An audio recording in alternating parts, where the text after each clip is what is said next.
Et c'est parti. Alors bonjour et bonsoir à tous pour cette petite conférence pour les gens du Québec concernant la déprogrammation de la mémoire cellulaire. Alors mon nom est Sylvain Bélanger, je pratique la thérapie intuitive depuis plus de 25 ans, je suis enseignant depuis plusieurs années également, une vingtaine, quinzaine d'années sans doute.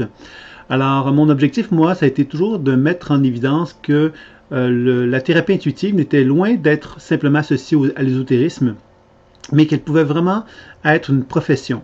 Alors moi, depuis ces années-là, je cherche justement à mettre en place une structure d'enseignement permettant justement à chacun d'entre nous de pouvoir développer ces habiletés-là en comprenant les mécanismes permettant le développement des habiletés intuitives et des techniques de soins que l'on retrouve souvent chez les guérisseurs. Et puis, finalement, avec le temps, j'ai ajouté la déprogrammation, qui est une technique qui, finalement, s'avère fort intéressante dans la pratique intuitive. Alors, c'est ça un petit peu l'objectif donc de notre présentation de ce soir. Elle va être courte, la présentation, elle ne sera pas plus qu'une demi-heure probablement.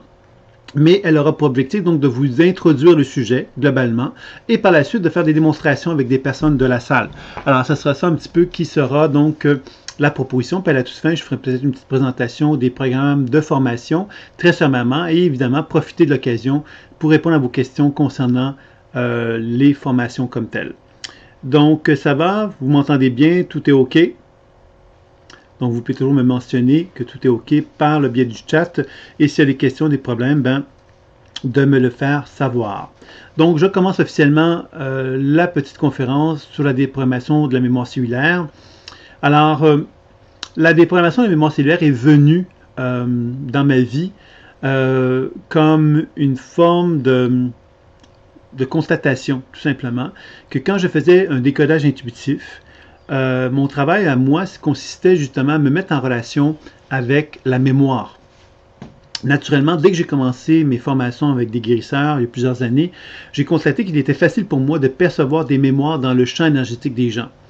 Ces mémoires-là, finalement, qu'est-ce que c'était? C'était comme des événements de leur vie qui n'avaient pas été vécus d'une façon harmonieuse et qui finalement se trouvaient être présents dans leur champ énergétique.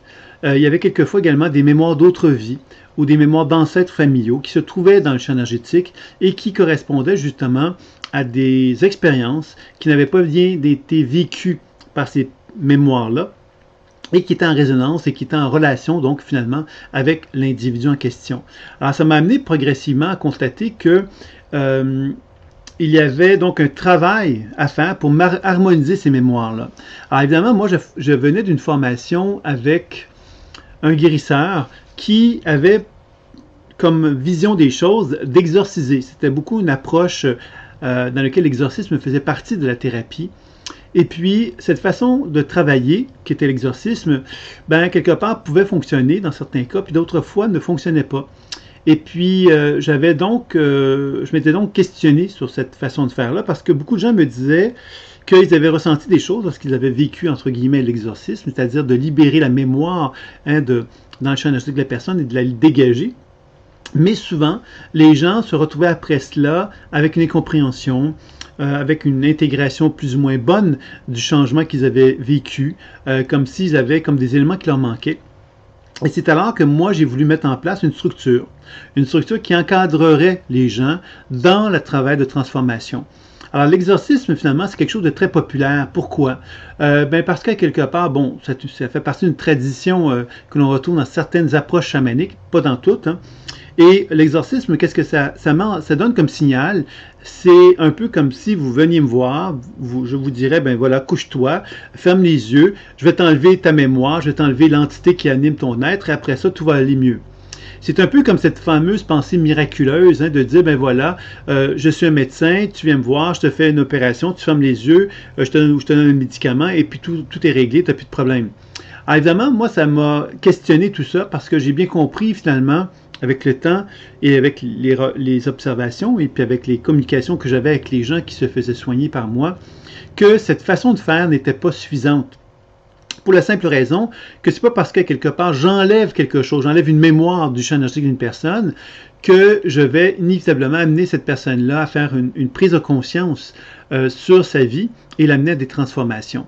Ça voulait dire quoi? Ça voulait dire qu'il fallait donc amener un processus plus proche de la psychologie moderne avec le travail de guérison et de l'exorcisme pour parvenir à des résultats plus efficaces. C'est comme ça que est venue à moi la déprogrammation, parce que quand je faisais un travail intuitif avec la mémoire, qu'elles soient des mémoires provenant de mon histoire personnelle, qu'elles proviennent de mes histoires familiales ou qu'elles proviennent de vie antérieure, je constatais qu'il y avait véritablement dans ce travail-là, quelque part, une nécessité de comprendre la mémoire pour commencer. Comprendre la mémoire, c'est intéressant, parce que quand je commence à comprendre pourquoi la mémoire est présente dans mon propre champ énergétique, je commence à arrêter de la juger. Je commence à arrêter de la percevoir comme étant négative. Je me libère du bien et du mal, et je commence à comprendre que toute mémoire, quelle qu'elle soit, a une raison d'être. Et que cette raison d'être-là est en résonance avec moi. C'est-à-dire que si moi, je perçois une énergie négative en moi, cette énergie-là, je vais la polariser. Et parce que je la polarise, je résonne avec elle et je deviens prisonnier d'elle. Je deviens programmé par elle. Plus j'ai peur de quelque chose, plus je deviens cette chose-là. Alors, c'est évident que tout le travail que j'ai pris conscience qu'il fallait faire, en tous les cas dans cette démarche-là, c'était d'abord et avant tout de comprendre la raison d'être d'une mémoire. Alors, la mémoire, qu'est-ce que c'est? C'est que dans mon champ énergétique, j'ai un certain rayonnement énergétique qui est autour de moi, qu'on appelle souvent l'aura. Il y a un physicien qui a mis en évidence que le soleil émettait de la lumière et que les cellules de mon corps absorbaient cette lumière-là et en réémettaient. Ça veut dire quoi? Ça veut dire que quand j'observe l'aura ou le champ énergétique d'une personne, ce que j'observe, c'est le rayonnement ultra ténu des cellules. Alors, cette lumière que je suis capable d'absorber et de réémettre un peu comme une respiration biolumineuse, ben quelque part, c'est ça qu'on pourrait déterminer comme étant l'aura. Maintenant, cette aura-là, quelque part, quand je l'observe, qu'est-ce que je vois? Ben, je vois la santé, la qualité de la santé, de l'activité cellulaire de mon corps. Et évidemment, si je vois des perturbations dans mon rayonnement énergétique, cela voudra dire que certaines activités cellulaires ne sont pas optimales dans mon corps. Donc, déjà en premier temps, l'observation du champ énergétique ou de l'aura me permet donc d'avoir un regard sur le potentiel santé que je peux avoir sur moi-même ou chez un partenaire. C'était donc une chose importante. Et l'autre chose importante, c'est que j'observe que quand il y a des perturbations énergétiques dans mon rayonnement cellulaire, c'est souvent associé à une psychologie, à une émotion, à une mémoire qui anime l'énergie. Un peu comme si l'énergie vitale se colorait d'informations psychologiques et émotionnelles avec lesquelles je n'étais pas en harmonie moi-même et qui faisaient que l'énergie ne pouvait pas circuler harmonieusement. Et évidemment, quand je fais un travail de déprogrammation cellulaire, qu'est-ce que j'essaie de faire? C'est de faire des actions sur ces mémoires-là qui sont perturbées et qui empêchent l'énergie vitale de circuler, de façon à ce que ces mémoires-là ne soient plus programmées à leur expérience. Par exemple, si je communique avec une mémoire d'un enfant de 8 ans qui se sent abandonné, mais cet enfant qui se sent abandonné à l'âge de 8 ans, j'ai beau avoir un âge différent aujourd'hui, je suis porteur de cette information-là, ce qui veut donc dire que dans mon champ énergétique, je perturbe ma circulation énergétique et je dégage une certaine information de mon champ énergétique qui va être captée par des gens qui vont inconsciemment capter que je suis quelqu'un qui se sent abandonné et je vais donc raisonner avec des êtres humains qui vont me refaire revivre cette expérience d'abandon-là. Et cet abandon-là, quelque part, va finalement me convaincre que je suis effectivement quelqu'un qui est abandonné et je vais donc de me programmer d'une façon encore plus importante à expérimenter ce sentiment d'abandon-là et va donc m'empêcher de pouvoir accéder à mon potentiel évolutif. Donc, tout le travail de la déprogrammation de la mémoire cellulaire, c'est d'abord et avant tout de se rendre compte que justement, ces mémoires-là qui sont figées dans mon champ énergétique sont comme paralysées dans l'espace-temps. C'est-à-dire qu'elles vivent comme si elles vivaient comme à l'âge de 8 ans. Par contre, elles sont dans mon propre champ énergétique alors que moi, je n'ai pas 8 ans. Et ces mémoires-là, évidemment, sont dynamisées par ma propre capacité de raisonner avec elles, donc de ne pas être capable d'être en harmonie avec cette expérience d'abandon-là, et évidemment par les êtres humains qui vont raisonner avec ce sentiment d'abandon-là aussi, et qui vont nourrir et amplifier la souffrance et la douleur. Alors vous comprendrez ici que quand on est comme ça, on ne fait que revivre des expériences douloureuses et difficiles, et on ne parviendra jamais à trouver l'équilibre et l'harmonie. Donc, la déprogrammation de la mémoire cellulaire devenait pour moi une évidence, surtout quand j'ai commencé à constater qu'il était possible d'interagir avec ces mémoires-là, c'est-à-dire qu'il était possible de simplement voyager dans le monde de la mémoire et de constater qu'il était possible, en voyageant dans le monde de la mémoire, d'interagir avec ces mémoires-là, par exemple avec l'enfant de 8 ans qui se sent abandonné, d'être capable d'interagir avec lui pour lui donner ce dont il a besoin pour qu'il ne soit plus dans le sentiment d'abandon et que parce que je lui donne ce dont il a besoin, bien évidemment, cette mémoire-là se transforme Et finalement, parce qu'elle se transforme, elle me donne accès à autre chose qu'à l'expérience de l'abandon. C'est-à-dire que si je ne suis plus abandonné, je suis autre chose. C'est alors que je commence à découvrir que j'ai un potentiel évolutif qui est en moi et que chacune de ces mémoires qui pourraient paraître négatives possède un potentiel d'évolution et que plus je déprogramme la mémoire qui est associée à ces mémoires-là, plus évidemment, je me donne accès à cette voie évolutive-là et je découvre finalement ce chemin, ce potentiel et c'est comme ça que je vais ouvrir ma conscience à de nouvelles façons de concevoir qui je suis, à ne plus être identifié au sentiment d'abandon, mais de commencer à me rendre compte que je pourrais être autre chose, que je pourrais commencer à assumer un nouveau type d'expérience qui ne serait pas relié à l'abandon, mais qui serait finalement le potentiel évolutif qui était en moi, qui sommeillait en moi, qui n'était pas accessible parce que je m'étais identifié à cet abandon-là. Donc, je ne sais pas si vous me comprenez bien à ce niveau-là, mais vous comprenez que la déprogrammation de la mémoire est quelque chose de vraiment formidable comme outil thérapeutique, puisque tant pour moi-même que pour un partenaire, je peux donc interagir avec ce contenu, avec mon histoire personnelle, et commencer justement à interagir avec cette histoire personnelle-là pour pouvoir s'en dégager, pour pouvoir la libérer, pour pouvoir justement me dégager de ce qui n'est pas en harmonie avec moi-même. L'intérêt de la déprogrammation de la mémoire cellulaire, ça nous permet aussi de voyager dans notre histoire personnelle, et dans notre histoire familiale, plutôt, je devrais dire, l'histoire familiale, dans laquelle nous allons retrouver nos ancêtres. Nos ancêtres, c'est nos parents, évidemment, mais nos arrière-parents, et ainsi de suite, notre histoire familiale remontant jusqu'au début des temps. Hein. Et ce qui est intéressant, c'est de découvrir que à travers ces liens familiaux-là, il peut y avoir effectivement des résonances que j'ai effectuées à mon insu. Et encore là, on peut faire un travail sur ces résonances-là qui s'effectuent avec notre histoire familiale. Et ce qui est intéressant de comprendre ici, c'est que pendant très longtemps, on a pensé que le bagage génétique était quelque chose d'installé. Hein, c'est un matériel génétique qui ne bougeait pas. On recevait ça en tant qu'enfant. Et quelque part, on était prisonnier, entre guillemets, de cela. Et là, on commence à admettre justement aujourd'hui que ce qu'on croyait être un bagage fixe est un bagage qui est mutable. C'est-à-dire qu'il peut se transformer, il peut donc se manifester différemment selon, évidemment, des prises de conscience que je peux faire. Alors, ça veut donc dire que c'est intéressant parce que le matériel génétique se retrouve dans la cellule et je vous disais tantôt que la cellule, quelque part, elle reçoit et émet de la lumière. Alors, si je suis capable d'envisager que cette cellule est capable donc d'accueillir et d'absorber et de réémettre de la lumière d'une façon plus efficace, il est peut-être possible justement que dans cet échange biolumineux plus harmonieux, bien évidemment que le code génétique puisse se transformer, se manifester d'une façon plus harmonieuse, plus évolutive, me permettant d'être en plus grand accord avec moi-même, en plus grande harmonie avec moi-même. Donc, le travail avec les mémoires provenant des ancêtres va donc me permettre justement, encore une fois, de me donner l'opportunité de me dégager, de me libérer d'expériences familiales qui me pêcheraient de pouvoir atteindre mon objectif d'évolution et d'harmonisation avec moi-même. Et il y a également aussi les mémoires d'autres vies qui sont un autre élément important. Alors, supposons que moi, je suis un être humain qui est fait de chair et d'os, ben, je suis comme une antenne, et cette antenne-là, on pourrait concevoir ça comme ceci, émet donc un rayonnement biolumineux, qui est associé donc à l'activité cellulaire, mais en même temps, ce rayonnement biolumineux-là, on pourrait concevoir qu'il est en relation, en résonance avec mon histoire personnelle, avec mon histoire familiale, mais aussi avec l'histoire de l'humanité. Ça veut dire quoi? Ça veut dire que moi, en tant qu'être humain, je résonne avec l'histoire de l'humanité. Et cette histoire de l'humanité, quelque part, me donne accès donc à des expériences humaines qui ont été vécues dans le passé et avec lesquelles je suis en résonance.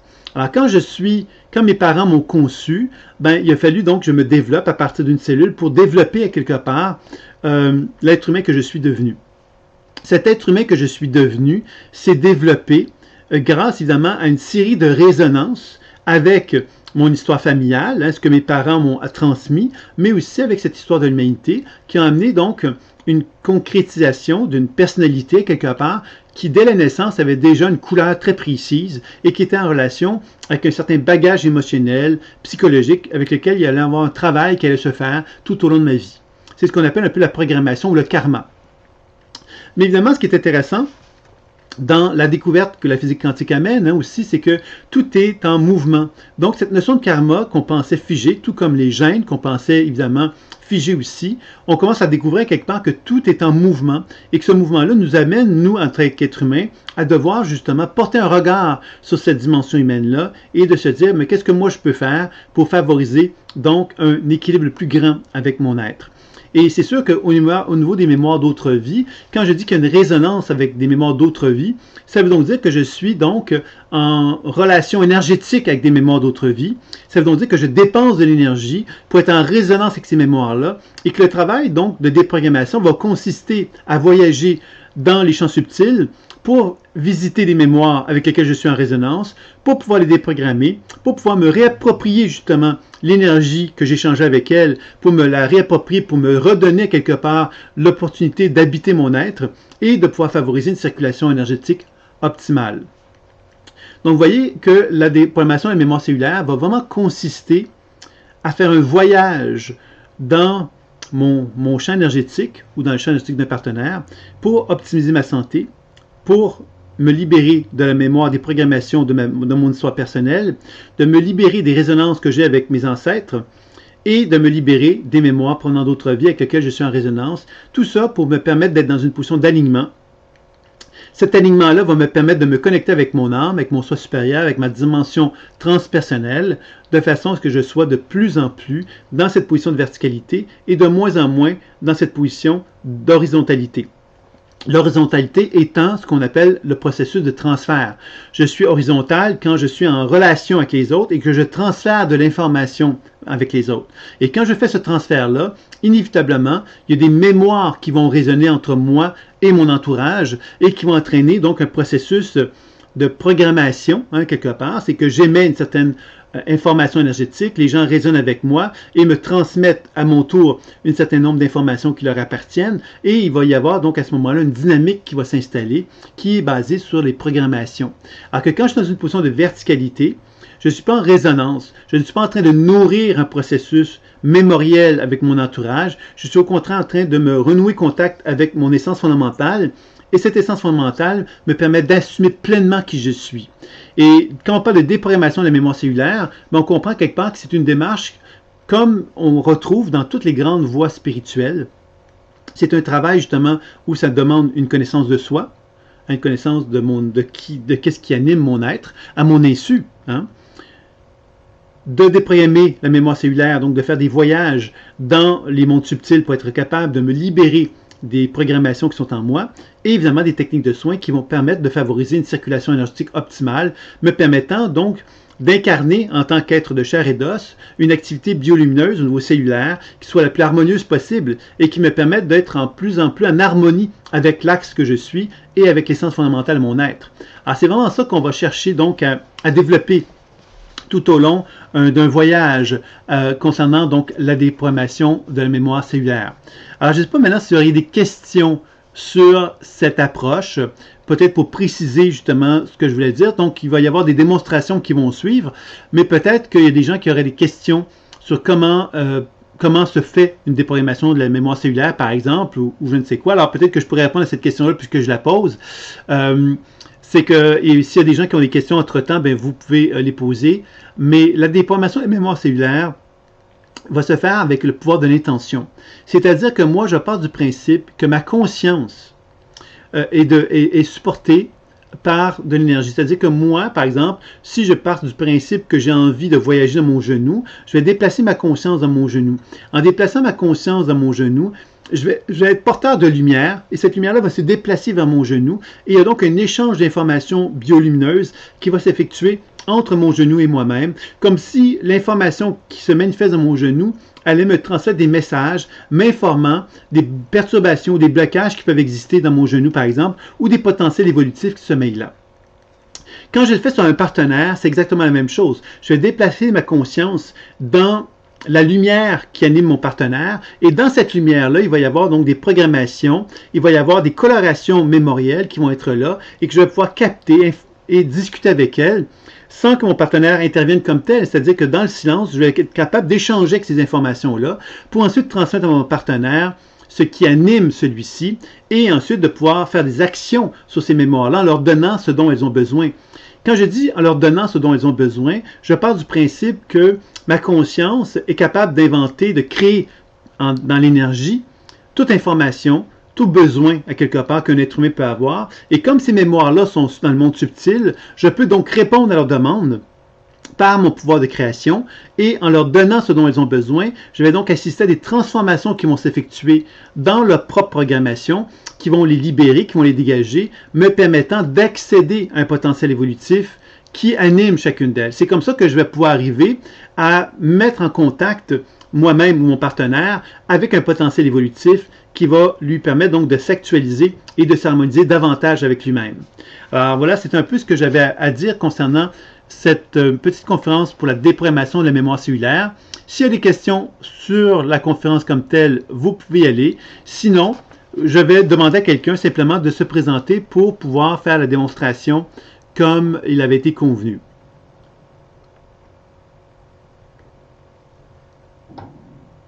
Alors, bonjour Angèle. Donc, vous êtes l'heureux élu. Donc, ce que je vais faire, c'est que je vais simplement prendre le temps de me mettre en relation avec vous et je vais vous dire qu'est-ce que je perçois globalement.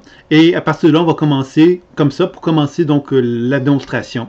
Alors, à moins que vous auriez un thème que vous auriez envie d'envisager, de proposer. Sinon, moi, je vais y aller tout simplement parce que je vais percevoir tout simplement. Ça vous va?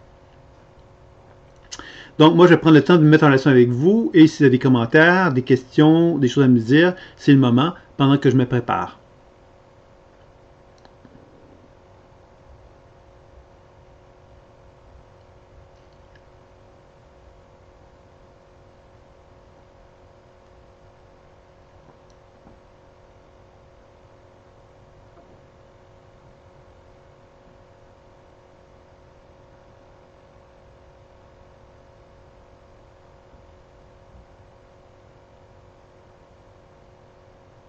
D'accord, thème de l'abandon et du rejet, d'accord Angèle.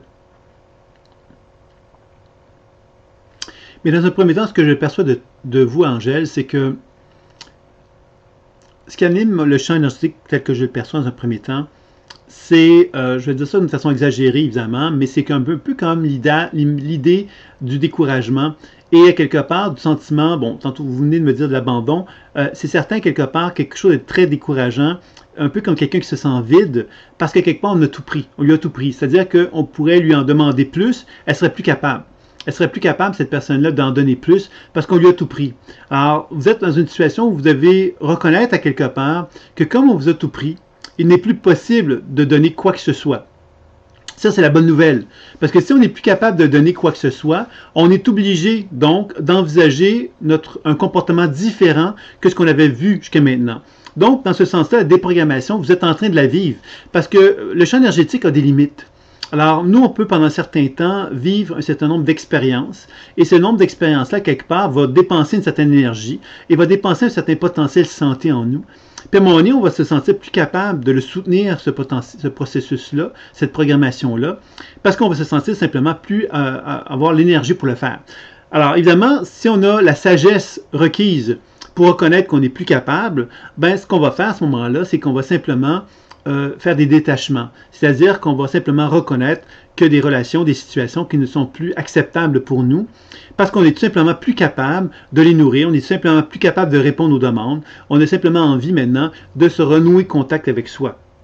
Alors c'est sûr que quand on renoue contact avec soi, bien évidemment, il y a un prix à payer avec ça, c'est-à-dire, on pense de l'abandon et du rejet, c'est bien évident que si moi je me donne la permission de ne plus être capable de répondre aux demandes extérieures, je vais devoir payer un prix. Le prix, c'est évidemment que les gens vont pas m'accueillir, vont pas m'accepter, vont avoir l'impression à quelque part que je suis plus, entre guillemets, intéressant, et donc je vais me sentir abandonné et rejeté. Alors j'ai l'impression que c'est ça un petit peu que je vous dirais dans un premier temps, Angèle. Je ne sais pas comment vous recevez l'information que je vais vous transmettre, mais évidemment, je vais donc commencer la déprogrammation maintenant, mais si vous avez des commentaires à me faire savoir, ben allez-y.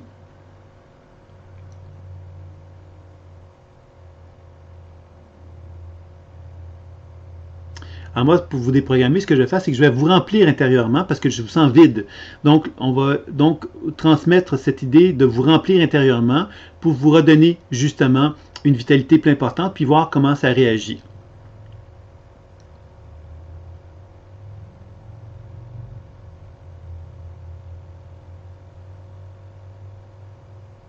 Alors, vous voyez, c'est que quand on vous remplit énergétiquement parlant, moi, ce que je vois dans un premier temps qui apparaît, c'est la femme qui commence à compter. La femme qui commence à compter, c'est celle qui se rend compte que il y a des choses qu'on lui avait promises, il y a des choses qu'on lui avait dit qu'on lui ferait, plein de choses comme ça qui nous amènent à dire, ben on l'a pas fait, on n'a pas donné ça, on n'a pas reconnu ça, comme s'il y avait une forme d'injustice qui en résultait. Alors cette injustice-là, qu'est-ce qu'elle fait? C'est qu'elle m'amène à prendre conscience que je me suis fait avoir, entre guillemets. Alors, c'est certain que ce n'est pas un sentiment agréable d'arriver à ce constat-là, mais en même temps, quand on vous donne de l'énergie, c'est un peu comme si ça vous donnait l'opportunité de vous dire, c'est assez, je n'ai plus envie de me faire avoir, je n'ai plus envie de jouer à la naïve, je n'ai plus envie de fermer les yeux, j'ai envie, quelque part au contraire, de reconnaître qu'il y a des choses qui ne sont pas acceptables et que ces choses-là qui ne sont pas acceptables, je ne peux plus donc les tolérer. Et il me faut maintenant apprendre justement à reconnaître ma grandeur. Ma grandeur, mais qu'est-ce que ça veut dire? Ça veut dire justement que je mérite. Je mérite que si quelqu'un me dit quelque chose, ben je mérite qu'on le fasse, qu'il me respecte, tout comme moi, je peux le respecter. Alors j'ai l'impression que c'est ça un petit peu que je sens en vous, comme une volonté de progressivement vous donner le droit de vous respecter. Je vous dis progressivement parce que je sens que dans votre énergie, c'est encore fragile et que c'est encore très, très facile pour vous de vous taire et de rentrer dans les rangs, c'est-à-dire d'éviter la confrontation ou d'éviter de reconnaître que vous êtes en train de vous faire avoir. D'oser le dire, hein, quelque part, ça voudrait dire aussi vous mettre dans une position de danger. Alors j'ai l'impression qu'il y a quelque chose de cet ordre-là qui est présent encore. Donc on va poursuivre la déprogrammation pour chercher à améliorer la situation. Mais qu'est-ce que vous en pensez de ça, Angèle? Donc moi, pendant que je pose la question à Angèle, je vais poursuivre la déprogrammation pour essayer de lui donner une plus grande vitalité encore.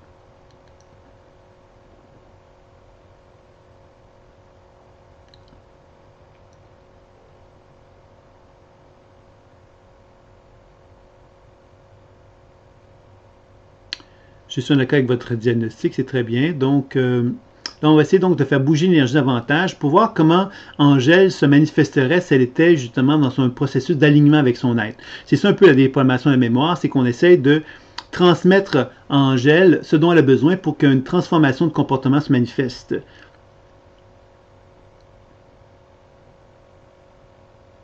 Alors, vous voyez, Angèle, au niveau du plexus solaire, au niveau du chakra solaire, ce qu'on je sens, c'est qu'il y a toute la notion de la fierté. La fierté, quelque part, c'est pas quelque chose avec lequel vous êtes à l'aise. Un peu comme si vous aviez été, lorsque vous aviez été enfant, on vous avait humilié. C'est-à-dire que vous aviez donc une forme de fierté, vous aviez une certaine confiance en vous, et à quelque part, vous avez cru naïvement que les gens on vous avait promis des choses, hein, puis vous avez cru naïvement qu'on allait vous le donner vraiment. Et quand vous avez vu, à quelque part, vous découvert qu'on ne vous le donnait pas, vous avez eu le sentiment d'humiliation parce que les gens ont semblé, quelque part, vous trouver ridicule d'avoir imaginé ou cru qu'on allait vous donner ça effectivement. Donc, ça vous a mis dans une position de grande humiliation et ça vous a mis dans une position où vous êtes mis à croire que vous ne valez rien et que vous ne méritiez rien non plus. Là, j'exagère en vous le disant ça comme ça, hein?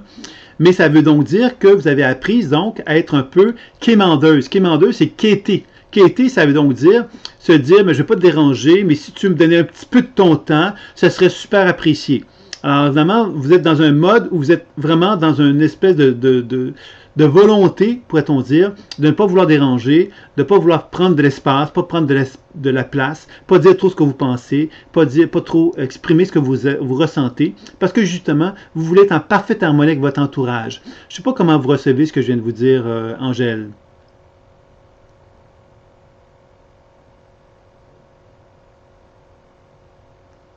Alors pendant qu'Angèle me répond, moi je vais prendre le temps encore là de continuer à déprogrammer, chercher justement à rétablir le plus possible la circulation dans son corps. Donc on est au niveau du plexus solaire, je sentais comme un blocage qui était là. Là on enlève donc des perturbations dans la région du plexus solaire, puis on lui redonne justement une forme de vitalité dans la région de son plexus solaire. Comme si effectivement au niveau de la région du cœur, il y avait vraiment comme un sentiment de valorisation qui est en train de se développer chez vous, Angèle.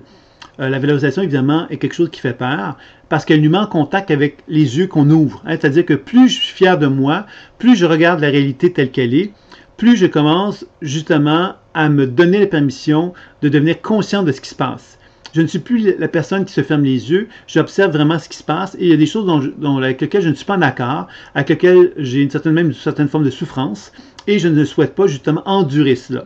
Alors c'est là qu'on commence à se rendre compte qu'on a envie d'actualiser dans notre vie quelque chose de plus en plus important, qui est de se dire, ben voilà, maintenant que je vois clair, il y a des choses que je ne suis plus capable d'endurer, donc je vais devoir mettre terme à certaines situations qui ne sont plus acceptables. Donc, Angèle me disait qu'elle avait été élevée en ne prenant pas de place, donc elle me confirmait ce que je lui avais mentionné. Alors maintenant, Angèle, ce que je suis en train de vous dire, hein, c'est que lorsque l'énergie circule de mieux en mieux en vous, il y a donc des prises de conscience qui se font, et c'est un peu comme, c'est pas une question d'être calculateur, mais quand on a énormément de données, comme vous l'avez fait, à un moment donné, on doit revenir à se dire, ben voilà, maintenant que j'ai énormément de données, quel en est mon bilan? Moi, je pense que votre bilan est très négatif, c'est-à-dire que vous constatez que vous êtes dans le rouge. Vous avez énormément donné, mais vous avez très peu reçu. Et qu'il vous faut maintenant obligatoirement vous remettre à jour et, dans ce sens-là, commencer à dire, ben voilà, cette personne-là, je lui donne beaucoup, elle ne m'apporte pas, donc je vais devoir changer ma relation avec cette personne-là, je vais devoir m'éloigner d'elle, ou de lui exprimer en tous les cas, du moins, que j'ai envie d'avoir une relation qui soit plus satisfaisante avec cette personne-là. Sinon, ça ne vaut plus la peine que je m'investisse, puisque je ne suis pas gagnant dans la relation. Donc, c'est pas intéressant de pouvoir envisager de poursuivre une relation comme celle-là. Je ne sais pas si vous me suivez, Angèle. Vous me dites en effet, donc je présume que parce que vous comprenez bien ce que je viens de vous dire. D'accord. Donc, voilà. Donc, on va essayer maintenant de poursuivre un petit peu la déprogrammation.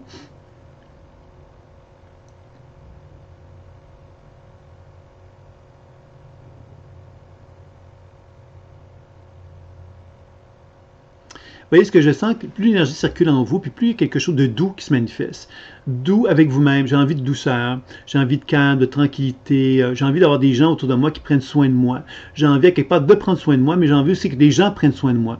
Ça veut dire quoi ça, Angèle? Ça veut dire quelque part que vous devez dès maintenant commencer à poser un regard sur les relations, premièrement le regard que vous avez avec vous-même, commencer à vous rendre compte que vous n'êtes pas permise de vous aimer, d'être avec vous, de vous donner de la tranquillité, de la douceur, de la gentillesse envers vous-même. Donc, première étape, ce serait de commencer à vous donner l'opportunité à chaque jour de vous donner ce calme-là, cette tranquillité, cette douceur, de développer une forme de féminité envers vous-même, de vous mettre en relation avec cet aspect féminin, parce que moi, je pense que l'aspect femme en vous est quelque chose que vous n'êtes pas, avec lequel vous n'êtes pas en accord. Vous n'êtes pas à l'aise avec cette femme-là en vous. Vous avez appris à quelque part à ne pas valoriser cette femme-là, à ne pas valoriser la dimension féminine et belle de la femme. Donc, je pense que c'est intéressant pour vous de poser un regard là-dessus et de chercher justement à vous témoigner de l'amour envers vous-même. Genre, par exemple, je prends le temps de me regarder dans le miroir, puis à la fin de ma préparation, je peux me dire que je me trouve belle. Ça serait un exercice fort intéressant pour vous. Ça vous donnerait l'opportunité de reconnaître qu'une femme qui est en train de naître en vous et que cette femme-là, justement, est en train de se donner l'opportunité de grandir puis de s'épanouir. Donc, je pense que ce serait déjà quelque chose de fort intéressant. Maintenant, ensuite, ce serait de l'appliquer vers les autres. Si je suis cette femme-là qui se trouve donc plus belle, qui s'apprécie, qui s'aime, ben, quelque part, je vais devoir demander aux gens qui sont autour de moi de m'apprécier. S'ils ne m'apprécient pas, ben, moi, je ne peux pas accepter qu'ils ne m'apprécient pas. Hein, parce que quelque part, moi, j'ai besoin de cette appréciation, de cette douceur, de cette tranquillité, de ce calme qu'on peut m'apporter. Donc, ce serait nécessaire pour moi de remettre en question ces relations-là s'il était nécessaire, puisque j'ai besoin, moi, de cela. Vous comprenez, Angèle? Je vous laisse le soin de me répondre. Donc, vous voyez, donc la déprogrammation, la mémoire cellulaire, dans votre cas, quelque part, qu'est-ce qu'elle met en évidence? C'est un peu ce que je viens de vous décrire. Donc, il y aurait un plan d'action. Alors, c'est sûr que dans le subtil, on peut faire des actions, comme je viens de le faire, pour changer la dynamique mémorielle qui est en vous. Maintenant, vous avez à planifier, ce qu'on vient de voir ensemble, des actions qui vont permettre d'ancrer le travail de déprogrammation dans votre champ énergétique et de vous permettre donc d'amener une transformation plus concrète, plus tangible dans la matière. C'est ça que moi, je vous inviterais à faire, si vous êtes d'accord, bien évidemment. Et peut-être qu'on pourrait terminer ici. Alors, peut-être que vous pourriez me donner un petit mot, ou s'il y a des questions, des commentaires avant de terminer avec vous, et de me dire si vous êtes à l'aise, évidemment, pour qu'on puisse terminer donc la programmation, la déprogrammation que j'avais à vous proposer pour aujourd'hui.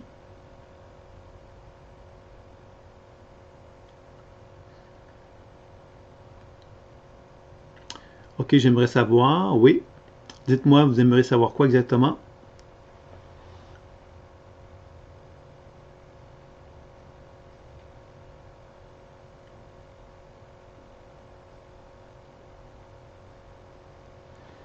Alors donc, ce qu'il faut simplement savoir, évidemment, c'est que plus cet alignement-là se vit chez vous, Angèle, plus à quelque part, il y a donc une certaine forme de force qui va se manifester qui pourrait donc être davantage donc de la colère. Alors j'aimerais savoir comment prendre plus de lumière. Alors c'est certain que pour prendre plus de lumière, ben, d'abord il y a l'alimentation qui est une première chose. La deuxième chose, c'est la pratique d'enracinement que vous pouvez accéder dans le site développementconscience.com. Vous avez le module 1 qui est gratuit et vous pouvez donc expérimenter la pratique de l'enracinement qui serait une autre façon de travailler pour amplifier cette lumière-là. L'alimentation, donc de bien se nourrir, manger du vivant le plus possible. Certainement, ce serait une belle façon également de se nourrir de plus de lumière. Et la troisième chose, c'est, je vous dirais, d'assumer la colère qui est en vous. Alors, la colère qui est en vous, vous allez me dire, ouais, mais c'est pas lumineux, la colère. Vous avez raison. Mais la colère, c'est une façon pour vous de vous assumer dans votre désir quelque part de vous faire respecter. Et je pense que si vous vous donnez la permission d'assumer cette colère-là qui est en vous, vous allez vous donner l'opportunité d'assumer une position de verticalité dans laquelle vous allez reconnaître la femme qui est en vous, qui a envie maintenant de se faire respecter. Et je pense que c'est là que vous allez pouvoir vraiment intégrer plus de lumière parce que votre champ énergétique va s'organiser différemment. Actuellement, vous êtes bloqué au niveau du plexus solaire. En vous donnant l'opportunité d'assumer cette force-là qui est en vous, énergétique, qui est la colère, vous allez permettre au champ énergétique de pouvoir répartir de la lumière d'une façon plus efficace et plus harmonieuse dans les chakras supérieurs. Et c'est ainsi que vous allez pouvoir absorber plus de lumière. Je ne sais pas si j'ai bien répondu à votre question, mais c'est ça que je vous dirais, moi, par rapport à ça. C'est bien, Angèle? Ben, je vous remercie. Donc, vous pourrez me tenir au courant puisqu'il y aura d'autres webinaires dans le futur. Donc, vous pourrez toujours me repasser, nous dire un peu comment ça s'est passé, votre cheminement, puisqu'il y aura toujours donc des petites démonstrations comme celle que je viens de faire. Est-ce qu'il y a une autre personne qui aura envie d'une expérimentation de la déprogrammation, puisque j'en fais 2 habituellement par webinaire? Donc, il y a Anne qui apparaît, d'accord. J'aimerais savoir quel est le message de mon âme. Donc oui, Anne, alors on va regarder ça ensemble. Alors, le message de son âme, je vous dirais ça comme ceci. C'est-à-dire que ce qu'on va chercher à faire dans un premier temps, c'est qu'on va simplement regarder qu'est-ce qui anime votre champ énergétique, puis on va progressivement nous rapprocher du message de votre âme. Puisque, comme je disais tout à l'heure, la programmation qui anime votre champ énergétique est souvent, quelque part, une limitation quelque part qui nous empêche de pouvoir accéder justement à notre âme. Donc on va commencer par voir un petit peu qu'est-ce qui est présent, puis progressivement on va se rapprocher de cela. Donc voilà, alors je vais me mettre en relation avec vous, Anne.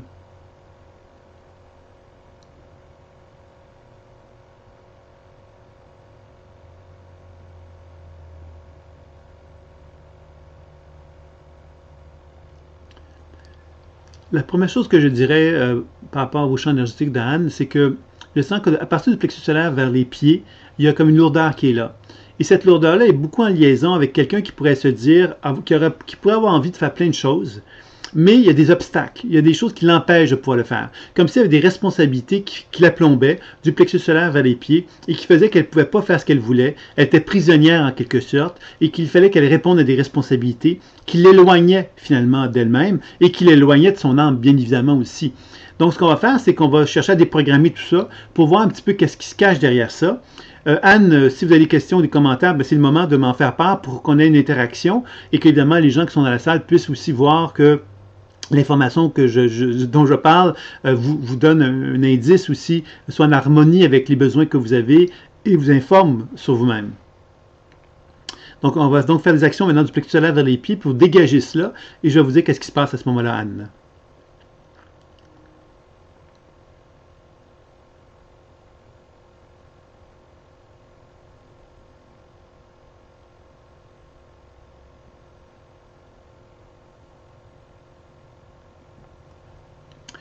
Ce que je sens, c'est que quand on cherche à dégager du plexus solaire vers les pieds, ce qu'on constate, c'est qu'il y a vraiment quelque chose de l'ordre de... C'est un peu comme quelqu'un qui se dit, je voudrais faire cela, mais je dois faire ceci, ceci, ceci, ceci, ceci, donc ce que j'aurais envie de faire, je ne pourrais pas le faire. Vous voyez, c'est un peu comme l'espèce d'inhibition qui s'est développée, un peu comme quelqu'un qui n'est pas en accord avec elle-même, parce qu'elle s'oblige d'être en accord avec plein d'autres choses qu'avec elle-même. comme ça elle mettait en priorité plein de responsabilités qu'elle avait apprises à avoir. Et pour moi, ça touche aussi beaucoup la notion de l'enfance, un peu comme un enfant qui a été obligé quelque part de répondre à plein de devoirs avant de pouvoir s'amuser et penser à elle. Et je pense que vous êtes rendu à l'état de votre vie où vous avez besoin de renouer contact avec le plaisir. Et renouer contact avec le plaisir, ça touche un thème qui vous fait peur, qui est l'irresponsabilité. Quand on est irresponsable, on a l'impression, en tout cas, d'être irresponsable. On a l'impression, effectivement, qu'on n'est pas en train de faire ce qu'on devrait faire. On est en train, donc, d'être irresponsable, de jouer, de faire des choses futiles, et on n'est pas en accord avec soi-même. Moi, ce que je vous dirais, c'est que l'irresponsabilité est un thème fondamental pour vous. Vous devez passer par l'irresponsabilité pour vous donner accès, justement, à vous-même, pour vous faire prendre conscience que ce qu'on peut appeler la responsabilité, elle vous étouffe complètement, parce qu'on vous a enseigné très jeune à être responsable, à un point tel que vous ne vous êtes jamais donné l'autorisation de pouvoir, finalement, penser à vous. Alors, je ne sais pas si vous avez un commentaire ici. Effectivement, je suis une personne très responsable et sur qui on peut compter, ce qui est une très belle qualité, Anne. C'est ce que vous me nommez là, c'est une très belle qualité. Ce sont des ressources que vous avez développées qui sont très positives. Maintenant, il faut quelquefois justement reconnaître que ces qualités-là qu'on a développées, elles sont tellement naturelles que l'on a tendance à oublier quelque part de valoriser effectivement d'autres aspects de nous-mêmes qui sont essentiels.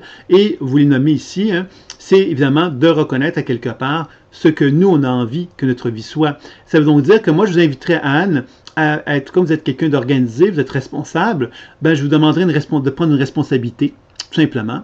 La responsabilité de vous occuper de vous-même à l'intérieur d'une semaine.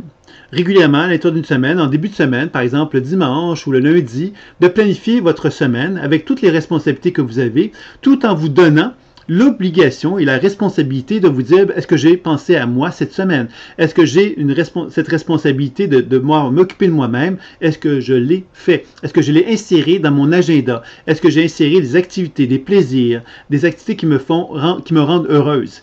Alors moi, je pense que ça serait vraiment fondamental pour vous parce que ça vous donnerait l'opportunité de vraiment vous mettre en contact avec votre âme, justement. Parce que votre âme, elle est joyeuse et à quelque part, actuellement, vous êtes finalement triste. Je vous dirais ça comme ceci, parce que quelque part, vous portez en vous le poids d'une responsabilité qui est étouffante et qui est triste et qui est sérieuse.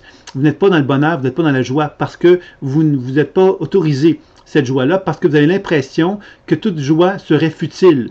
Donc, vous êtes devenu quelqu'un de très sombre et de très sérieux, je dirais.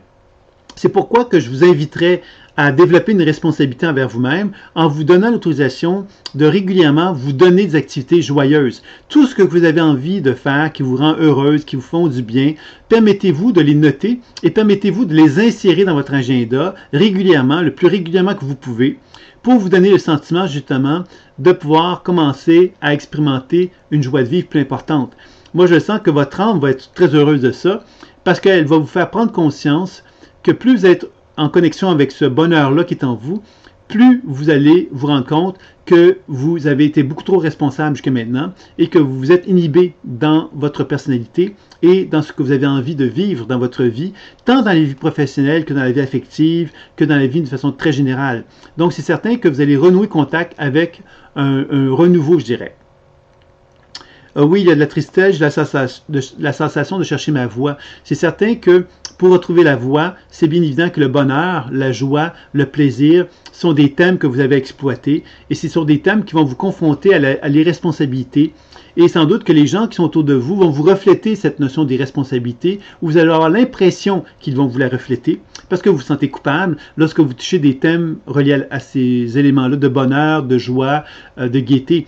Et je pense que ça va être important pour vous de vous soutenir dans ce processus-là. Et si vous n'êtes pas capable de vous soutenir, de demander de l'aide, d'aller voir un thérapeute, par exemple, qui va être capable de vous coacher pour vous aider justement à favoriser cette expérience de bonheur, de joie, qui vont vous ramener justement à vous rendre compte que vous êtes quelqu'un qui est capable d'applaudir une autre personne qui est dans la joie, qui fait des belles expériences, qui fait des belles aventures, qui fait des belles choses. Puis vous allez, pendant ce temps-là, vous allez porter cette personne-là d'une certaine façon dans un sérieux et dans une rigueur et dans une responsabilité.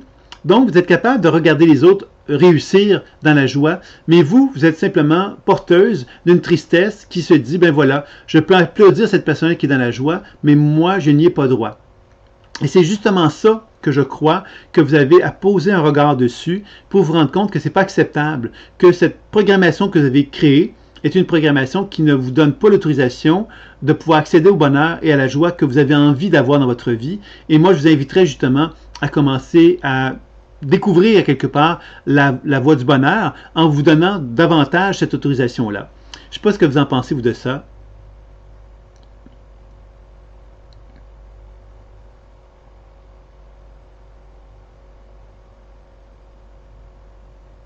Vous êtes d'accord, donc c'est bien, Anne. Donc, moi, je vous dirais, donc, comme je l'ai dit tantôt, c'est que la déprogrammation consiste justement à libérer dans le champ énergétique des mémoires qui sont figées.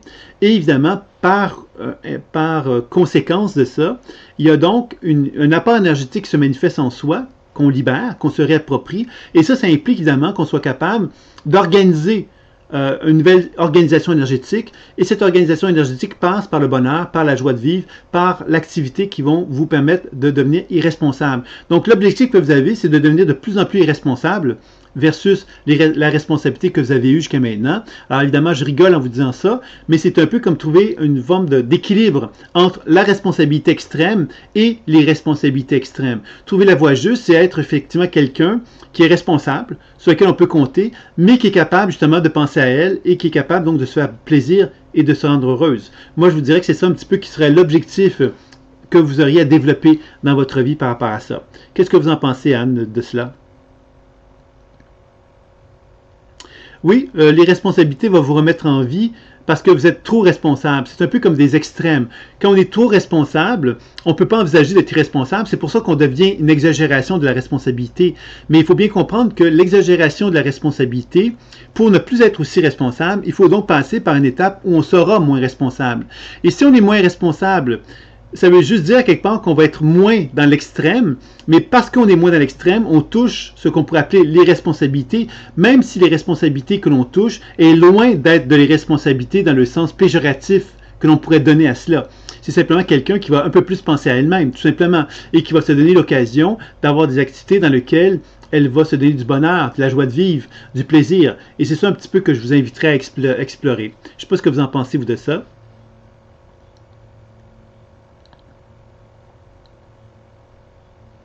C'est bien, c'est bien. Donc, on va peut-être simplement regarder une dernière chose avant de terminer avec vous, Anne.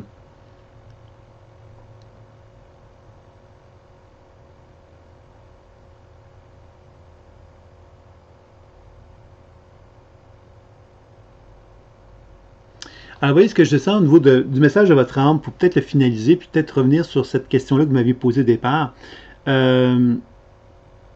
Une façon de passer du temps avec moi-même et ainsi m'aimer plus. Tout à fait, c'est ça vraiment l'objectif que vous avez.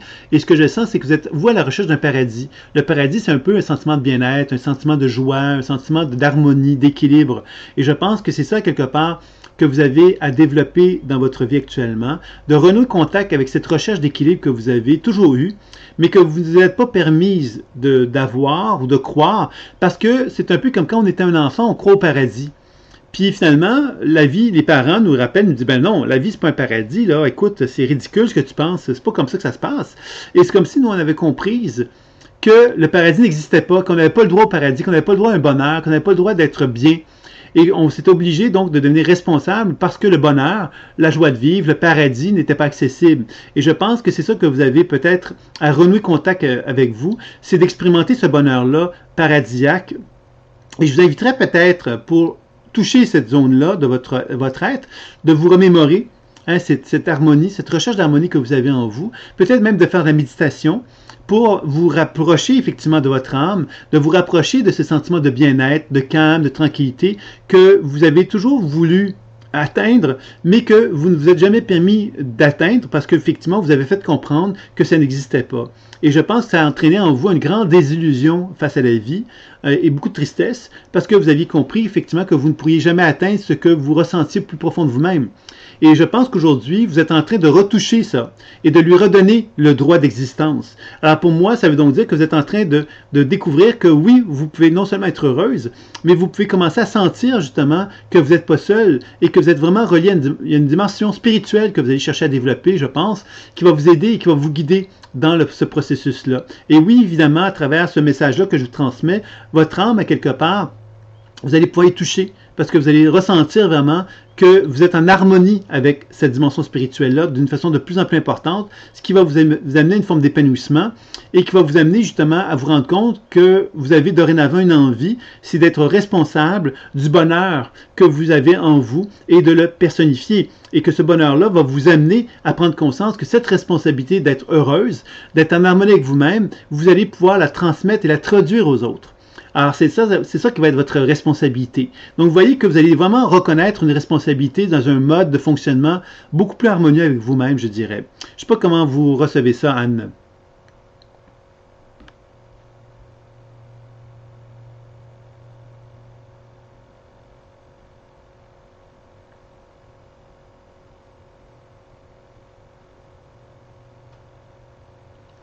Oui, ça me parle, ce que vous dites. Donc, je pense que ce serait intéressant donc, pour vous de poursuivre dans cette démarche-là.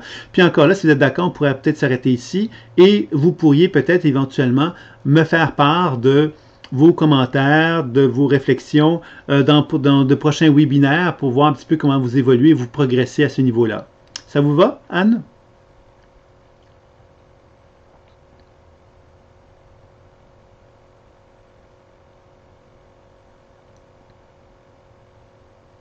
Alors, vous avez juste à me mentionner que c'est OK pour vous.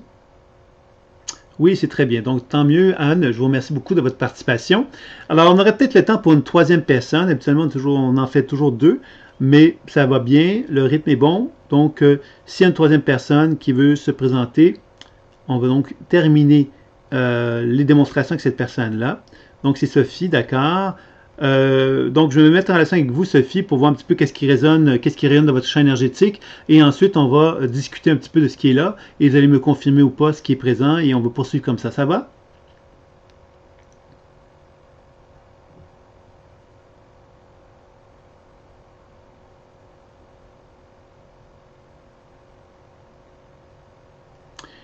Donc, Sophie, ce que je perçois de vous par rapport au champ énergétique, c'est comme si je sentais comme beaucoup de désolation, beaucoup de solitude, un peu comme une impression, tu sais, un peu comme quelqu'un qui pourrait se remettre en question en se disant, ben, qu'est-ce que j'ai fait de ma vie, j'ai rien réussi, j'ai rien accompli. Vous voyez, quelque chose de sombre, un peu comme une vision sombre de sa vie, où on se dit, bon, j'ai rien accompli, j'ai rien réalisé. Évidemment, je ne vous dis pas que c'est la vérité. Je vous dis simplement que c'est ça que j'observe, que je perçois dans un premier temps de vous. Je ne sais pas si vous êtes en mesure de me confirmer cela, Sophie. Évidemment, je ne vais pas vous laisser comme ça. On va commencer ensuite à aborder la déprogrammation qui consiste justement à observer un état de fait, celui que je viens de vous nommer, et ensuite donc de chercher à le déprogrammer. Alors c'est plus ou moins, on va chercher à préciser les choses maintenant et vous allez me dire si ça vous convient.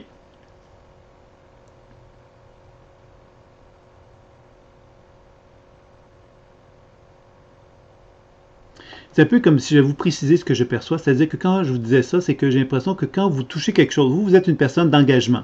Je vais vous dire ça comme ça. Et l'engagement, quelque part, c'est quelque chose d'intense pour vous. OK? Quand on s'engage pas à moitié, on s'engage avec une intensité. Et quand on s'engage avec une intensité, c'est tout ou rien. On veut des résultats. On s'investit, on se donne carrément. On a envie quelque part que les choses fonctionnent bien. Et quand ça ne fonctionne pas bien, ben quelque part, on a l'impression justement de s'être brûlé dans quelque chose et ça nous amène à une remise en question où on peut se dire, bon, ben qu'est-ce que j'ai fait, etc. C'est ça un peu la réflexion dont je vous parlais tout à l'heure.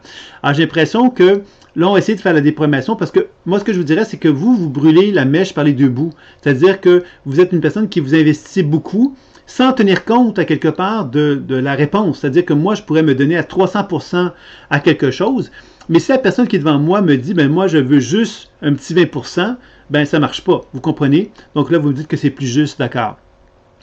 Parce que c'est ça, au début, l'information que je vous donne est un peu générale, puis à mesure que je questionne, ben, on arrive à un niveau de réflexion plus pointu, plus en harmonie avec la personne, bien évidemment.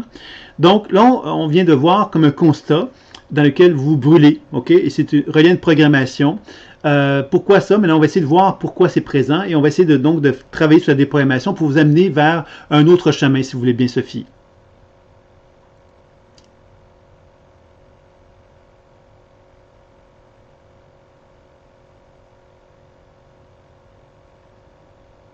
Alors, vous voyez que quand j'essaye justement de favoriser une déprogrammation, la première chose que j'observe, c'est que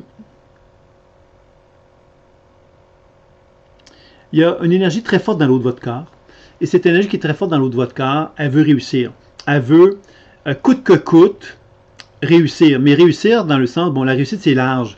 Mais quand on se dit je veux réussir, on ne réfléchit pas quand on dit ça. On veut réussir. Et quand on veut réussir, qu'est-ce qu'on fait? On fonce. Il y a quelque chose à faire, on fonce. On doit faire ça, on fonce, on y va. On ne réfléchit pas, on n'est pas dans un processus de réflexion. On ne se dit pas, ben, pour réussir, peut-être que je serais mieux de faire ça plutôt que faire ça, etc. On est plus dans un mode où on est dans l'impulsion de faire quelque chose. Et cette impulsion-là, évidemment, c'est un peu comme un bélier qui fonce sur un mur, qui ne se pose pas de question à savoir s'il n'y aurait pas moyen de passer à côté du mur. Il se dit, non, non, moi j'y vais, j'y fonce, et puis on verra ensuite. Alors j'ai l'impression qu'actuellement, dans votre vie, il y a une remise en question parce que votre cœur est blessé au niveau émotionnel. Il y a des blessures qui ont été vécues et que là, vous avez besoin quelque part de descendre dans vos jambes pour commencer à vous rendre compte qu'il y a en vous une femme qui a envie d'exister dans ses jambes. Exister dans ses jambes, c'est de reconnaître que finalement, elle est beaucoup plus dans la sécurité qu'elle ne le pensait, c'est-à-dire qu'elle est beaucoup moins dans l'intention de vivre, de foncer tête baissée, mais beaucoup plus envie de descendre dans ses jambes puis de commencer à reconnaître qu'elle a envie, avec douceur, délicatesse, de faire des petits pas. Ces petits pas-là, effectivement, vous amènent à peut-être avoir beaucoup d'appréhension parce que vous constatez que vous avez beaucoup de peur, beaucoup d'insécurité, parce que les petits pas que vous faites vous amènent à être dans le doute. Et c'est pourquoi que vous fonciez, j'ai l'impression que vous fonciez tête baissée parce que vous vouliez réagir à ce côté peut-être plus hésitant, plus incertain que vous avez en vous. Puis là, j'ai l'impression que la vie vous amène justement à vous reconnaître le droit d'être dans cet état d'insécurité, de prendre le temps de faire des petits pas, de faire des petits gestes, de prendre le temps quelque part de découvrir quelque part ce que nous, on a envie, en quelque part, de manifester comme rythme. Et ce rythme-là, quelque part, c'est se donner la permission de dire « j'existe ». J'existe dans le sens « j'ai peur ». Et j'ai peur et j'existe. J'ai peur et c'est pourquoi j'existe. Alors qu'avant, vous avez tellement peur de montrer que vous aviez peur que vous fonciez pour montrer que vous n'aviez pas peur. Mais en faisant ça, vous ne vous respectiez pas et vous vous brûliez à quelque part. Et là, j'ai l'impression que vous avez besoin de prendre plus de temps pour commencer à faire les choses. Et ce temps-là vous met en contact avec une certaine peur, une certaine émotion, je dirais, d'une femme à quelque part qui n'a pas été encadrée quand elle était enfant dans le sens de la sécurité. Et comme vous n'avez pas été encadré dans le sens de la sécurité, vous avez à quelque part donc toujours cette espèce d'impression que vous ne pourriez ne pas exister. Alors pour ne pas exister, pour exister plutôt, ce que vous allez faire, vous allez tomber dans le côté extrême, dans le sens que vous allez vous lancer dans des actions impulsives pour vous donner l'impression que vous existez. Alors que fondamentalement, si vous ne faites plus ces actions-là impulsives, c'est un peu comme si vous allez expérimenter le sentiment que vous n'existez pas.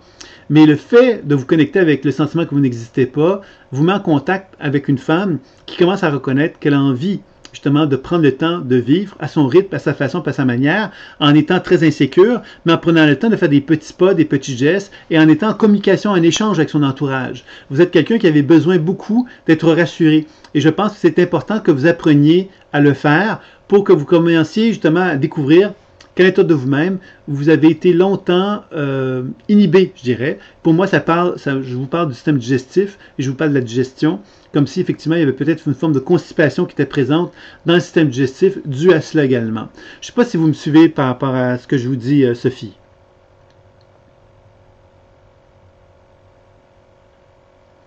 Oui, vous êtes d'accord avec ce que je viens de vous dire?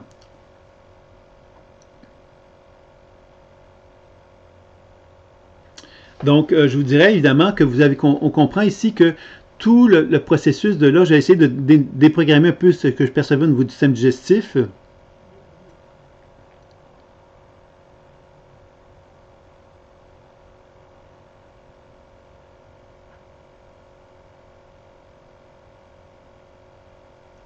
voyez ce qu'on voit qui apparaît quand on travaille sur le système digestif et qu'on le dégage, c'est que vous aimez la liberté, vous voulez la liberté. Et cette liberté-là, quelque part, quand on est insécure, on pourrait se dire, ben, je ne pourrais jamais être libre. Mais la liberté, quelque part, elle se définit de plusieurs façons. Et dans votre cas, quand on dégage votre système digestif, qu'est-ce qu'on constate? C'est que vous avez à trouver le bon rythme. C'est-à-dire, vous pouvez être trop lente, vous pouvez être trop rapide. Le plus important, c'est d'être à votre rythme, le bon rythme. Et je pense que le bon rythme, c'est celui dans lequel vous apprenez à vous respecter et à vous donner l'autorisation de constater que par moment, vous pourriez donc être rapide, puis par d'autres moments, vous pourriez être très lente, et que tout ça fait partie de votre personnalité, c'est-à-dire que quand vous êtes parvenu à sentir que vous pouvez faire confiance et que vous pouvez y aller, vous allez le faire, et quand vous sentez quelque part que vous ne pouvez pas y aller, que vous ne vous sentez pas en sécurité, vous n'allez pas le faire, vous n'allez pas répondre à un rythme trop rapide. Donc, vous allez apprendre, donc, inévitablement à travers cela, à respecter, justement, votre nouvelle façon de vous exprimer, dans laquelle vous allez reconnaître que vous n'avez pas à démontrer à tout le monde que vous êtes hyper rapide et vous n'avez pas à démontrer à tout le monde que vous êtes hyper lente.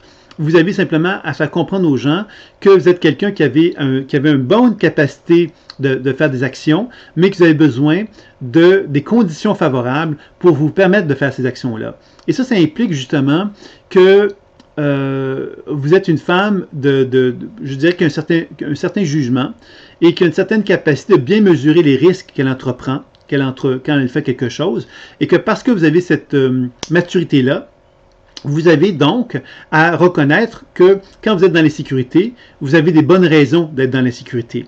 Donc, vous avez à aller témoigner ces insécurités-là, vous allez à identifier les insécurités qui sont en vous, identifier ce que vous pouvez faire pour vous sécuriser, et à partir de ce moment-là, vous allez pouvoir justement développer une relation beaucoup plus satisfaisante avec vous-même. Alors, je pense que c'est ça un petit peu que vous avez sans doute à mettre en place dans votre vie actuellement pour parvenir à trouver une position beaucoup plus équilibrée entre celles qui font c'est trop et celles qui font pas assez, justement. Je ne sais pas ce que vous en pensez de ça, Sophie.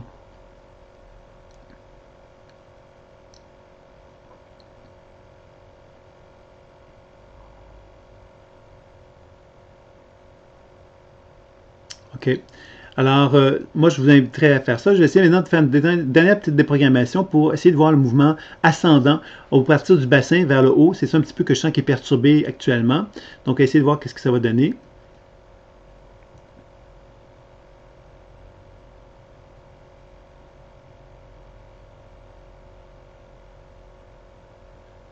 Vous voyez, ce que je sens, c'est qu'il y a de l'ambition en vous. Alors, c'est sûr que l'ambition, évidemment, c'est quelque chose qui est porteur d'un risque. Hein, quand j'ai de l'ambition, je vois grand, j'ai des projets, et dans ce sens-là, j'ai un danger. Parce que si j'ai des projets, je dois être sûr de mon coup que ces projets-là, cette ambition-là, je vais devoir l'assumer, je vais être capable de l'assumer, et je vais être capable de me réaliser dedans. Alors, quand on a cette prétention-là, qu'est-ce qu'on fait? C'est qu'on devient quelque part dans l'insécurité. On devient insécure parce qu'on se dit « je ne serai jamais capable d'atteindre l'objectif que je me fixe car il est trop élevé ». C'est pourquoi que c'est si important de trouver l'espace de jeu satisfaisant dans lequel, quand je suis insécure, je dois ramener les pendules à l'heure pour me donner un projet de vie qui est plus en harmonie avec le minimum de risques que je dois me donner. Je peux très bien être ambitieuse, mais je peux très bien reconnaître que j'ai besoin de me sécuriser pour commencer mon projet, pour me sentir en sécurité. Donc, c'est ça un petit peu que je sens que vous avez à développer. C'est une sécurité qui va vous amener à vous rendre compte que cette ambition que vous avez en vous, elle est juste, elle est tout à fait en harmonie avec vous-même, et que vous avez besoin maintenant de vous réconforter, de vous rassurer pour être capable de le réaliser. Que ce soit au niveau affectif, que ce soit au niveau professionnel, je pense que vous avez à apprendre justement à assumer ces besoins de sécurité qui sont en vous pour être capable de vous investir. Et quand on se dit « je suis désireuse de m'investir intensément », ben cet investissement-là, à quelque part, il doit se faire que dans des conditions optimales où je vais pouvoir me dire « je me sens en confiance et en sécurité ». Si je ne me sens pas en confiance et en sécurité, je n'irai pas dans cette direction-là. Donc, c'est à vous sans doute de commencer à vous rendre compte que vous avez une ambition, que vous avez comme des grandes ambitions, et que ces grandes ambitions-là exigent de votre part à vous de vous donner l'autorisation, de vous dire, ben voilà, j'ai envie de prendre soin de moi, j'ai envie de faire les choses en harmonie avec un besoin de sécurité et de respect de moi-même, et que si je fais ça, ben je vais pouvoir arriver à développer une relation satisfaisante avec moi-même. Je ne sais pas si vous me suivez par rapport à ce que je viens de vous dire, donc Sophie.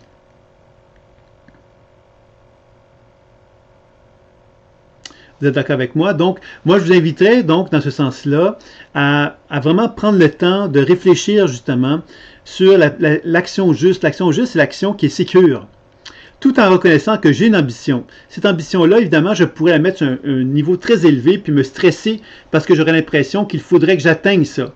Moi, je vous dirais, commençons par la sécurité. Oui, j'ai un objectif très élevé, mais je veux me sécuriser et faire des étapes, une à la fois, pour avancer, progresser, pour cheminer et atteindre mon objectif. Et c'est là que je pense que vous allez constater en dedans de vous-même que vous êtes une personne qui avait une certaine lumière à l'intérieur de vous-même et que vous avez envie de témoigner avec des gens qui ont une certaine lumière aussi, ce qui implique que vous allez devoir aussi choisir des bonnes personnes pour vous sentir bien avec vous-même et bien avec eux. Que sentir qu'il y a une bonne synergie entre vous et ces personnes-là. Donc, je sens que vous êtes dans une démarche de respect de vous-même qui implique tout ça et qui va vous amener donc à découvrir la valeur de ce que vous êtes et de ce que vous avez envie de mettre en place dans votre vie. Qu'est-ce que vous en pensez, Sophie, de ça?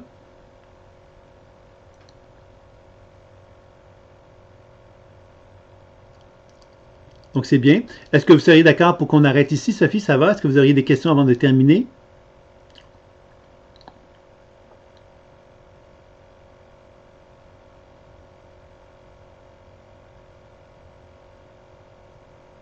D'accord, c'est très bien. Alors, bien, merci à vous aussi, Sophie, d'avoir bien voulu jouer le jeu de cette petite démonstration. Alors, vous voyez donc la déprogrammation de la mémoire cellulaire, là, on fait des expérimentations, évidemment, les gens, je ne les connais pas, je ne les vois pas. Donc, évidemment, c'est eux qui me font des commentaires par chat.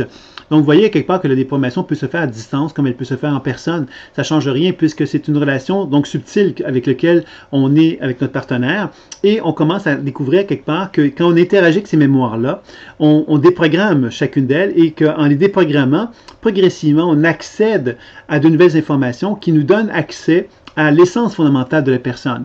Alors, c'est ça qu'on a vu un petit peu dans les 3 exemples qu'on a vus avec les personnes qui ont bien voulu jouer le jeu ce soir. C'est que plus cet alignement-là se fait, plus il y a un équilibre et une harmonie, et plus évidemment on arrive justement à favoriser donc un état de bien-être et d'équilibre avec donc la mémoire. Alors, c'est un peu l'objectif que j'avais donc à vous donner aujourd'hui et ce soir pour ce qui était de la déprogrammation de la mémoire cellulaire. Peut-être que pour terminer, je peux donc répondre à des questions qui concerneraient d'une façon moins orientée sur un côté personnel, mais sur la technique même ou sur l'enseignement, puisque vous savez que je lance un programme de formation dans les prochaines semaines. Qui donc, les formations commencent véritablement officiellement le 1er décembre. Il y a une formation personnelle et professionnelle qui vont commencer donc le 1er décembre. Mais d'ici ce temps-là, vous pouvez donc, il y a l'introduction en ligne ou le week-end d'introduction en présence, qui est le début des formations, qui vous donne vraiment les bases de l'enseignement, tant pour le décodage intuitif que la déprogrammation et que les soins. Alors, vous avez 3 techniques vraiment fondamentales que vous allez apprendre à utiliser dans le week-end et dans l'introduction en ligne, que vous allez apprendre à pratiquer sur vous-même et sur un partenaire, puisque vous allez avoir vraiment l'option, les 2 options dans cet enseignement-là. Et vous allez pouvoir aussi pratiquer avec des partenaires dans le site Chat Développement Conscience qui va vous permettre donc de pouvoir pratiquer avec des personnes dans une même salle. Vous allez vous retrouver tous ensemble et dans lequel vous allez pouvoir faire des discussions publiques en plusieurs personnes, un peu comme on fait ce soir, mais vous allez pouvoir aussi le faire en privé et également vous voir en caméra et pouvoir discuter avec les gens. Donc, c'est un site qui va vous permettre donc de pratiquer entre vous. Alors même si vous êtes à l'extérieur, n'importe où dans le monde, vous allez vous retrouver dans ce site-là pour finalement pratiquer à 2 quand vous le souhaitez. Donc, une question qui m'est posée ici, qui est intéressante, de Anne, qui me dit « Comment peut-on savoir que la déprogrammation a fonctionné? » Alors, il y a plusieurs critères dans une déprogrammation. C'est une très bonne question. Il y a plusieurs critères. Donc, je vais peut-être simplement terminer avec le week-end d'introduction et l'introduction en ligne. C'était donc les 2 événements que je voulais présenter comme la base de l'enseignement. Ensuite, je vais revenir sur les autres formations possibles, mais je vais répondre d'abord maintenant à la question de Anne. Comment peut-on savoir que la déprogrammation a fonctionné? Donc, il y a plusieurs critères. Le premier critère, c'est que la déprogrammation va fonctionner quand, naturellement, après avoir vécu une déprogrammation, nous sommes transformés. Nous avons le sentiment d'être complètement une autre personne. Nous nous sommes libérés et dégagés de quelque chose. Ça arrive dans certaines circonstances où les gens vont vivre ce sentiment-là de libération. C'est très agréable. Ça fait vraiment magique et ça nous donne le sentiment quelque part d'avoir vécu quelque chose d'extraordinaire. Donc, dans certains cas, ça peut arriver, et c'est surtout dans des cas où les gens sont certainement matures ou mûrs pour le changement, pour la transformation, et qu'il y a vraiment un phénomène de résonance parfaitement harmonieux qui s'effectue, qui fait que la personne va se dégager, se libérer, et que tout va se mettre en place dans sa vie. Vous l'avez compris que nous avons un ego, et qu'un ego, quelque part, est identifié à son bagage mémoriel de vie, et que c'est évident que quand on déprogramme une mémoire, on va souvent être confronté à fonctionner par des couches. Alors, après avoir fait une déprogrammation, il est possible qu'une personne puisse se sentir mieux, normalement, en fin de compte, elle peut se sentir mieux, ou elle peut se sentir quelque part en résistance aussi, ça peut arriver également. Mais fondamentalement, le travail de la déprogrammation, moi j'enregistre beaucoup les consultations que je fais, puisque je crois beaucoup que la répétition de l'information va être un critère également pour favoriser cette déprogrammation-là. Plus le cerveau enregistre la transformation, plus il se rend réceptif à la transformation qui s'est manifestée dans son propre champ énergétique. L'ego, quelque part, se protège très souvent et il va empêcher cette nouvelle organisation énergétique de se faire parce que l'ego, quelque part, a peur du changement, a peur de l'inconnu.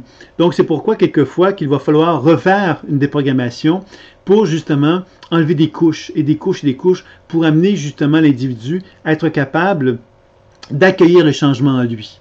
Alors, je dirais que c'est pour ça que dans la technique de déprogrammation est une technique d'accompagnement, je dirais, dans sa vie. C'est-à-dire qu'on peut donc effectuer des changements en une fois une déprogrammation, la personne est transformée, mais le plus fréquemment, on va souvent encourager une déprogrammation à ce qu'elle soit répétée pour pouvoir justement amener une intégration dans le changement, dans la matière. Parce que c'est ça que l'on vise. On peut très bien travailler dans le subtil, mais l'objectif, évidemment, en travaillant dans le subtil, c'est de voir des conséquences dans le concret, dans le physique, qu'il y ait des changements réels et concrets qui puissent être en résulter. Et c'est ça qu'on va chercher à faire. Donc, l'idée, comment on peut déterminer si la déprogrammation a fonctionné, c'est certainement dans la manifestation, dans le concret, dans le tangible, quand on observe qu'on a vécu des changements et des transformations, qu'on n'agit plus de la même façon, c'est là qu'on peut dire que la déprogrammation a véritablement fonctionné. Alors, j'espère que j'ai bien répondu à ta question, Anne. Et s'il y a d'autres questions, n'hésitez pas. Je vais simplement poursuivre ma présentation. Alors, et je pourrai répondre aux questions, évidemment, tout au long que vous allez les poser. Donc, après ce week-end d'introduction en présentiel qui a lieu donc dans des villes en France, mais au Québec, présentement, il n'y en a plus question parce qu'on l'a déjà fait. Mais si vous avez donc un intérêt pour l'introduction en ligne, c'est 150 $ pour l'introduction en ligne et vous avez donc accès à une quinzaine d'heures de vidéos très complètes avec des webinaires en direct ou enregistrés selon ce que vous souhaitez. Donc, c'est une introduction en ligne qui est très complète, plus évidemment des heures de pratique dans le chat développement conscience qui vous permet de pouvoir pratiquer avec d'autres personnes si vous le souhaitez. Vous avez ensuite, évidemment, si on regarde les formations personnelles, vous avez la formation avec encadrement qui vous propose 12 webinaires ou 12 modules d'enseignement très complets qui vous propose l'ensemble des possibilités de pratiquer qui se trouvent là. Donc, vous avez vraiment l'équivalent d'à peu près 1 an de formation. Vous avez donc 12 modules d'enseignement que vous recevez en début de mois. Vous avez 12 webinaires également. Vous avez plusieurs mini-consultations également, 7 mini-consultations. Et vous avez donc un enseignement très très complet, très personnalisé aussi à vos besoins. Et c'est 995 $ pour cette formation personnelle ou 995 € pour ceux qui seraient donc dans le mode européen. Donc, c'est une formation très complète. Vous pouvez également la faire sans encadrement, c'est-à-dire que vous avez le même enseignement, donc 12 modules. Vous avez des webinaires préenregistrés à ce moment-là. Et vous allez donc avoir une formation très intéressante à 650 $ ou 650 €.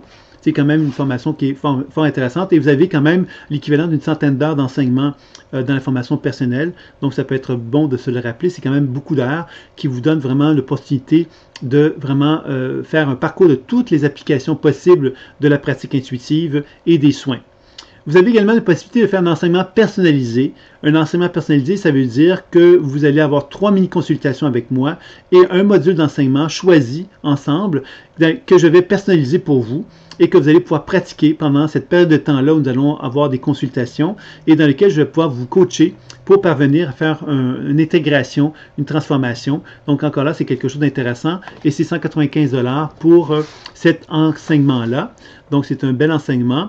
Vous avez l'opportunité également de faire donc l'introduction en ligne comme je vous l'avais présenté tout à l'heure à 150 $ pour une quinzaine d'heures de cours. Donc c'est quand même un prix assez intéressant pour cela. Ça, c'est pour la démarche personnelle. Pour ceux qui s'intéressent à la formation professionnelle, vous avez une formation qui inclut la formation personnelle. Vous avez 4 modules d'enseignement personnel et professionnel très complets en plus de la formation personnelle qui vous sont proposés. Vous avez un stage de 5 jours en présentiel, donc on vous rencontre physiquement dans le mois de juin au Québec. Et vous avez également des mini-consultations qui vous sont proposées. L'ensemble de cette formation-là, et évidemment, vous avez des supervisions. L'ensemble de la formation, c'est 1995 $. Donc, vous avez quelque chose de très, très complet pour l'ensemble de cet enseignement-là. Vous pouvez le faire sans encadrement, ça veut dire sans stage. Vous avez donc l'ensemble de la formation que je viens de vous décrire sans stage. Par contre, vous avez un enseignement web qui va remplacer donc le stage en question, mais vous avez des supervisions de la même façon et c'est 1495 $ pour cette formation sans encadrement. Vous avez également des spécialisations, la spécialisation sur les soins de l'aura et des fascias et la spécialisation soins des chakras que vous pouvez suivre. Ces spécialisations se font donc distinctement et c'est 600 $ que vous avez à débourser pour chacune de ces spécialisations-là qui vont vous permettre donc de développer donc des habiletés intuitives, des habiletés à soigner et à déprogrammer dans des spécialisations particulières. Alors voilà, c'est l'ensemble des propositions qui existent. Sachez évidemment que vous pouvez aussi avoir envie de suivre un certain nombre de modules d'enseignement. Ça existe aussi cette formule-là qui va vous être proposée dans les prochaines semaines, les prochains mois. Je vais vous inviter également à des propositions de faire des petits forfaits d'enseignement, mais vous pouvez me proposer ce qui vous intéresserait si jamais vous aviez un intérêt à ce niveau-là et je vous ferai une proposition dans ce sens. Donc, nous sommes donc le 21 septembre aujourd'hui. Nous allons donc poursuivre des webinaires, à peu près une fois par mois, peut-être 2 par mois, dépendant des disponibilités que j'aurai dans les prochains mois. Puisque d'ici le 1er décembre, je vais être en tournée en France. Je vais donc faire plusieurs activités. Pour ceux qui voudraient me rencontrer et qui sont au Québec, je serai donc à Saint-Sauveur samedi qui vient, de 11h à 18h, à la boutique Ange et Dragon. Je serai présent.